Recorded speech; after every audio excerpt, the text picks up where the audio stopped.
എന്റെ കയ്യിലെ കാശുരൂപം ഉണ്ടായിരുന്നു. അത് ഞാൻ മുറുക്കെ പിടിച്ചു. പരിശുദ്ധ അമ്മയോട് പറഞ്ഞു, അമ്മേ, കൃപാസനത്തിൽ ഇരിക്കുന്നത് സത്യദൈവമാണെന്ന് എനിക്ക് തെളിയിക്കണം. അവരെന്നെ വിജയിപ്പിക്കില്ലേ എന്ന് ചോദിച്ചു. പരിശുദ്ധ അമ്മ എനിക്ക് ദർശനത്തിലൂടെ ഒരു ബസ്സർ മെഷീൻ എനിക്ക് കാണിച്ചു തന്നു. അത് എനിക്ക് ആ 9ാമത്തെ റൗണ്ട്, ലാസ്റ്റത്തെ റൗണ്ടാണ്. അത് ബസ്സർ റൗണ്ടാണ്. അതിന് ആകെ 6 ചോദ്യമുണ്ട്. എല്ലാവരോടും സെയിം ക്വസ്റ്റ്യൻ. എല്ലാവർക്കും ഞാൻ ഞെക്കി. എനിക്ക് 10 മാർക്ക് സ്കോർ ചെയ്യാൻ സാധിച്ചു. 2ാമത്തെ റൗണ്ടിലും ഞാൻ ഞെക്കി. എനിക്ക് 10 മാർക്ക് സ്കോർ ചെയ്യാൻ സാധിച്ചില്ല.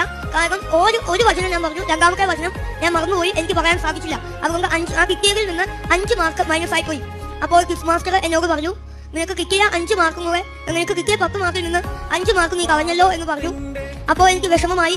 ഞാൻ കൃപാസന മാതാവിന്റെ കാശുരൂപം മുറുക്കെ പിടിച്ച് മാതാവിനോട് പറഞ്ഞു, മാതാവേ, എനിക്ക് മൈനസ് മാർക്ക് വന്നു. ഇനി ഞാൻ എന്ത് ചെയ്യും?